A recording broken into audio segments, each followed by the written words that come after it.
दोस्तों मैं लेके आया हूं वेब सीरीज शुरू कर रहा हूं मैं अपने इस YouTube चैनल रेडबिन हॉस्पिटैलिटी पे। और आपको मैं बताने वाला हूं कि हॉस्पिटल्स में जो कैफे खोले जाते हैं, कैंटीन्स खोले जाती है, कैफेटेरिया खोले जाती हैं, किस तरीके से आप उनको ले सकते हैं, उनमें कितना फायदा है, उसमें फ्यूचर कितना है, कैसे हम इस बिजनेस को शुरू कर सकते हैं। हेल्थ केयर कभी भी नुकसान वाली चीज नहीं है। हेल्थ और हॉस्पिटल्स के अंदर 365 दिन का बिजनेस, 24 घंटे आपके पास पैसा बरसता है। और ऐसी इंडस्ट्री जहां पर आप मिनिमम पैसा लगा के, यानी कि कम पैसे में आप अच्छे तरीके से मार्केट के अंदर बहुत बढ़िया तरीके से आप ग्रो कर सकते हैं। हेल्थ केयर मार्केट की बात कर रहा हूं।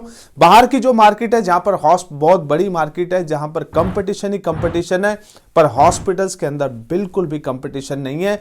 आपका ही सब कुछ वहां पर चलता है। और अगर ये जो मेरी बातें हैं, आपको सब चीजें मैं प्रूफ के साथ बता रहा हूं, क्योंकि 17 साल के एक्सपीरियंस के साथ मैं ये बिजनेस कर रहा हूं। और मेरे पास, मैंने इन बिजनेस के अंदर मैं पैन इंडिया पे काम करता हूं। आपको मैं बताने वाला हूं कि हॉस्पिटल्स के कैफे, हॉस्पिटल के कैंटीन्स एंड कैफेटेरिया किस तरीके से आप ले और आप किस तरीके से आप इसमें फ्यूचर बना सकते हैं। तो शुरुआत करते हैं इस वीडियो की। और ये बैक टू बैक मेरे वीडियो आएंगे, हॉस्पिटल के कैफे और कैफेटेरिया, कैंटीन्स किस तरीके से आपका फ्यूचर बना सकते हैं। तो शुरुआत करते हैं।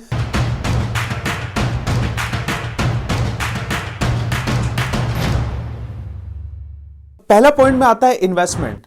आप हमेशा देखिए, सबसे ज्यादा सब लोगों का पहला क्वेश्चन ये थी कि पैसा कितना लगना है। देखिए हॉस्पिटल्स के अंदर क्या है दोस्तों, हॉस्पिटल में ना सारा 70% 50% स्ट्रक्चर बना होता है।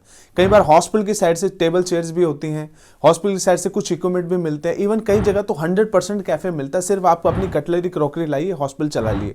कई जगह पर हमें सब कुछ, हमें सिर्फ एक शेल मिलती है जहां पर हमें सिर्फ टेबल चेयर वगैरह सब अपनी भी लगानी पड़ती है। तो हॉस्पिटल के अंदर जो इन्वेस्टमेंट है वो करीबन 4 लाख से लेकर 10 लाख तक चली जाती है। आपके पास 4 साल से 5 साल के, 3 साल के कॉन्ट्रैक्ट मिलते हैं। और इतना बढ़िया बिजनेस, यानी कि इन्वेस्टमेंट तो आपकी मैं बता रहा हूं, इन्वेस्टमेंट कुछ भी नहीं है जिस हिसाब से यहां की टर्नओवर होती है। तो आपके पास हॉस्पिटल एक अपॉर्चुनिटी है, हॉस्पिटल में कैफे चलाना। और हॉस्पिटल्स के कॉन्ट्रैक्ट के ऊपर ये डिपेंड करता है कि हॉस्पिटल की तरफ से फैसिलिटी क्या मिलती है। हुड लगे हुए मिलते हैं, ठीक है ना, स्ट्रक्चर लगा हुआ मिलता है और 50-60% तक लगा मिलता है। कई जगह पर हमें 40% की इन्वेस्टमेंट करनी पड़ती है, कई जगह 50 की, कई जगह 70 की। वो डिपेंड करता है कि हॉस्पिटल्स के स्ट्रक्चर के ऊपर। पर हॉस्पिटल की साइड से आपको ये चीजें मिलती है। पर जबकि अगर आप बाहर कैफे शुरू करना चाहते हैं तो वहां पर आपको A to Z सब कुछ लगा लेना पड़ता है, आपके पास सब कुछ वहां पर इन्वेस्टमेंट करनी पड़ती है। हॉस्पिटल में इतनी ज्यादा इन्वेस्टमेंट नहीं है, बहुत मिनिमम इन्वेस्टमेंट में आप यहां पर काम कर सकते हैं और शुरुआत कर सकते हैं। तो इन्वेस्टमेंट की टेंशन ना लीजिए, कॉन्ट्रैक्ट के ऊपर डिपेंड करता है। बढ़ते हैं दोस्तों दूसरे पॉइंट की तरफ। दूसरे पॉइंट में मेरे क्या है, दूसरे पॉइंट में हॉस्पिटल को हमें क्या देना पड़ता है, यानी कि हमारी साइड से क्या है।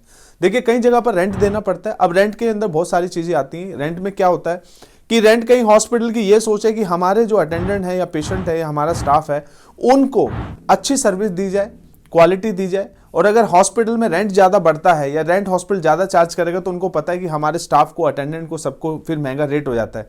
अगर मान के चलते हैं 20,000 रुपये कोई हॉस्पिटल रेंट मांग रहा है तो आप 20 रुपये की चाय दे रहे हैं। अगर हॉस्पिटल कहता है जी मुझे 40,000 रुपये रेंट दीजिए, तो आपकी चाय 25 की करोगे, 30 की कर दोगे। तो जाइए, आपने कस्टमर की जेब से ही पैसे निकालने हैं, क्योंकि रेंट तो आपने उन्हीं से कमा के देना है। तो कई हॉस्पिटल ये समझ जाते हैं कि हमें रेंट मिनिमम होता है और कई जगह तो रेंट होता भी नहीं है। तो ये डिपेंड करता है कि रेंट हमें कितना हॉस्पिटल में रखना चाहिए। सेल्स के ऊपर डिपेंड करता है, हॉस्पिटल के साइज के ऊपर से डिपेंड करता है और लोकेशन के हिसाब से भी डिपेंड करता है कि हमें कितना रेंट देना चाहिए। यही चीजें मैं सिखाता हूं कि हॉस्पिटल्स के अंदर कि अगर आपको बिजनेस करना है, कैफे अपने खोलने हैं, कैंटीन खोलनी है, तो वहां पर किस तरीके से आप वहां पर रेंट कितना आप ऑफर कर सकते हैं। ये सारी चीजें हैं कैलकुलेशन की और उस सीखने की। अगर आप मेरे साथ जुड़ेंगे तो मैं इन सारी चीजें आपको बता दूंगा कि इस हॉस्पिटल में इतना रेंट बनता है और इससे ज्यादा रेंट नहीं बनता है। हाँ, इलेक्ट्रिसिटी का आपको तो सब मीटर जितना आप यूज करेंगे, इलेक्ट्रिसिटी उतनी ही आपको वहां देनी पड़ेगी। तो रेंट के मामले में थोड़ी एक्सपर्टीज का काम है, जहां पर आप मुझसे मिलेंगे तो मैं आपको बता दूंगा कि कितना रेंट आपको मिलता है। यही मेरा काम है और यही मैं सिखाता हूं। चलिए तीसरे पॉइंट में मैं आपको बताता हूं। तीसरा पॉइंट है रिस्क। आप सोच रहे होंगे कि ये पॉइंट क्यों लेना चाहिए। देखिए रिस्क, सबसे बड़ी बात बताता हूं। अब रिस्क ये है कि इस इंडस्ट्री के अंदर, हेल्थ केयर में, आपका बैठना रिस्क है। अगर आप हॉस्पिटल में बैठेंगे नहीं और एम्प्लॉयमेंट के हाथ में या किसी मैनेजर या सुपरवाइजर या किसी के हाथ में कैंटीन खोल के दे देंगे तो आपका तो काम खराब ही है, समझ लीजिए। ये रिस्क है। बाकी रिस्क की बात करते हैं, बाकी कोई रिस्क नहीं है। हॉस्पिटल में अगर रिस्क हो गया तो फिर इंडस्ट्री में प्रॉफिट है किसमें। सुबह से लेकर शाम तक यहाँ पर अटेंडेंट से लेकर पेशेंट, स्टाफ वगैरह ओपीडी फुल रहती है। ओपीडी में लोग दिखाने आते हैं, पेशेंट के अटेंडेंट से लेकर चलते हैं, तो बहुत सारी चीज़ें यहाँ पर क्या भीड़ लगी रहती है। और भीड़ यानी कि बिजनेस आपका एक दिन में 24 घंटे चलता है, 18 घंटे चलता है। सुबह से 6 लेकर रात के 10 बजे तक की भी कैंटीन चलती है। तीनों टाइम खाना बिकता है, तीनों टाइम फूड एंड बेवरेज बिकता है। तो यहाँ पर क्या चीज़ें, यहाँ पर कोई रिस्क नहीं है। और रिस्क यही है कि आपका ना बैठना रिस्क है। तो हॉस्पिटल्स के अंदर अगर आप काम करना चाहते हैं और रिस्क फ्री अगर यहाँ पर चाहते हैं, 99% रिस्क फ्री इंडस्ट्री है ये। और अगर इस इंडस्ट्री में आप पे और कितने आप यहाँ पर डेवलपमेंट कर सकते हैं, पैसा कमा सकते हैं, किस तरीके से आप मेन्यू अपडेट कर सकते हैं, बहुत सारी चीजें जो मेरे साथ आपकी सीखने की है वो मैं आपको सिखाता हूं। तो रिस्क करना तो नाम लीजिए मत इस इंडस्ट्री के अंदर। चौथे पॉइंट में दोस्तों आता है कि कौन कौन कर सकता है, who can do this business. तो मैं आपको ये बता रहा हूं, ये बिजनेस सभी कर सकते हैं जिनको फूड इंडस्ट्री में इंटरेस्ट है। पहली बात तो ज्यादा बड़ी एक्सपर्टीज की यहाँ जरूरत नहीं है। यहाँ पर वो लोग जो पहले से ऑलरेडी कैफे चला रहे हैं या जिन्होंने फूड इंडस्ट्री में काम किया है, या आपने जॉब कर रहे हैं, आप मैनेजर हैं, सुपरवाइजर हैं, या आप रिटायर हैं, तो यहाँ पर सिर्फ आपकी सिटिंग है। यहाँ पर इतनी बड़ी चीजें नहीं है, यहाँ पर आपको ज्यादा बड़े एक्सपीरियंस की जरूरत है। तो हर कोई इसको बिजनेस को कर सकता है। आप अपने फैमिली के साथ इस बिजनेस को कर सकते हैं। बाप बेटा कैंटीन चला सकता है, बहन भाई चला सकते हैं, आप मिसिस हस्बैंड और वाइफ चला सकते हैं। और क्या करते हैं, यहाँ पर पूरा परिवार भी इस चीज को देख सकते हैं। तो कोई बहुत बड़ी चीज नहीं, हर कोई इस बिजनेस के अंदर इंटर कर सकता है। कैफेटेरिया चलाने में हर कोई इसमें बिजनेस में कर सकता है। हाँ, कुछ चीजें सीखने की हैं जरूरी, को ध्यान देने की जो चीजें हैं वो आपको सीखनी पड़ती हैं, जिसके लिए मैं आपको सिखाता हूं कि आपको ये करना चाहिए, इतना करना चाहिए, इस तरीके से यहाँ इन्वेस्टमेंट करो, ये कटलरी है, ये क्रोकरी है, इस तरीके से आपने बैठना है, यहाँ पर ये से आपके प्रोडक्ट हैं, ये सेल होंगे, ये टाइमिंग है, इस तरीके से आपने हॉस्पिटल के साथ डील करनी है। तो ये चीजें जो हैं वो आपको थोड़ी सीखनी पड़ती हैं, जो मैं आपको बताता हूँ। बाकी बिजनेस हर कोई कर सकता है। 5वें पॉइंट पे बढ़ते हैं। कई बार लोग मुझसे पूछते हैं कि भैया अगर हॉस्पिटल में हम कैफे शुरू करते हैं या कैंटीन शुरू करते हैं तो कितने एम्प्लॉयमेंट चाहिए। तो एम्प्लॉयमेंट का ये आंसर है, देखिए कई जगह पर कैफे में 2 लोग ही काम करते हैं, कई जगह पर 3 चाहिए होता है। ये बिजनेस के ऊपर डिपेंड करता है, पर कैफे में ज्यादा लोग नहीं चाहिए होते। कि रेस्टोरेंट और ये बाकी बिजनेस के अंदर बहुत बड़ी एम्प्लॉयमेंट चाहिए होती है, एक्सपर्टीज चाहिए होती है। पर कैफे के अंदर हमेशा 2, 3, 4 लोगों में काम चल जाता है। वो डिपेंड करता है आपकी सेल के ऊपर है, बिजनेस कितना बड़ा है वो डिपेंड करता है। अगर हाँ फूड भी आपके वहां पर इंक्लूड है तो जरूरी आपको कुक और कुक हेल्पर भी रखने पड़ते हैं। तो 5-6 लोगों में बहुत बढ़िया सेल के अंदर बहुत ज्यादा आप अच्छा पैसा कमा सकते हो। एम्प्लॉयमेंट यहाँ पर ज़्यादा नहीं लगती, और ज़्यादा एक्सपर्टीज एम्प्लॉय जो एक्सपर्ट लोग हैं उनकी भी जरूरत नहीं होती। बस यहाँ पर आपको क्वालिटी जो है, टेस्ट जो है चाय का, कॉफ़ी का और बाकी चीज़ों का मेंटेन करके रखना पड़ता है, ये सबसे ज़्यादा जरूरी है। तो एम्प्लॉयमेंट नहीं ज़्यादा लगती। और इसके बाद मैं आपको देता हूँ एक गिफ्ट कि अगले 5 पॉइंट के बाद एक मैं 6ठे पॉइंट की बताता हूँ कि ये वाला जो गिफ्ट है आपके लिए वो ये है कि कितने कहाँ कैफ़े आप खोल सकते हैं। तो दोस्तों जितने मर्जी आप कैफ़े खोल सकते हैं। यहाँ पर हॉस्पिटल्स की मैनेजमेंट या हॉस्पिटल वाले चाहते हैं कि हमारे यहाँ पर कोई आए, इन्वेस्ट करे, अच्छे पैसे लगाए, अच्छी सर्विस दे।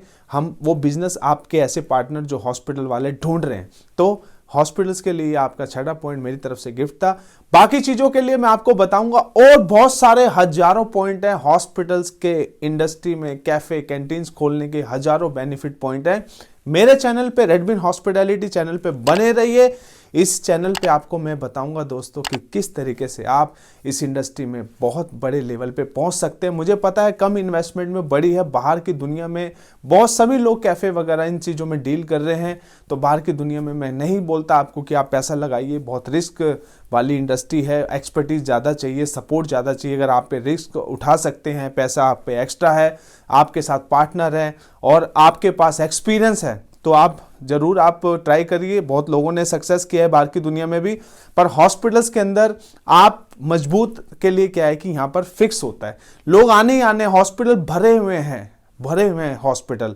और आपको मैं अभी आप देख लीजिएगा, चाइना में अभी तक लॉकडाउन चल रहा है। चाइना की आज तक चाइना के अंदर अभी भी कोविड गया नहीं है। तो बहुत सारी बीमारियां, बहुत सारे मतलब क्या, यहाँ पर मैं आपको बता दूं, लोग ना पैसा खर्च करते हुए सोचते नहीं है। अपने रिलेटिव के साथ, अपने पेशेंट के लिए, खुद के लिए पैसा खर्च करते हैं हॉस्पिटल के अंदर। तो दोस्तों रेडविन हॉस्पिटैलिटी मेरी कंपनी है।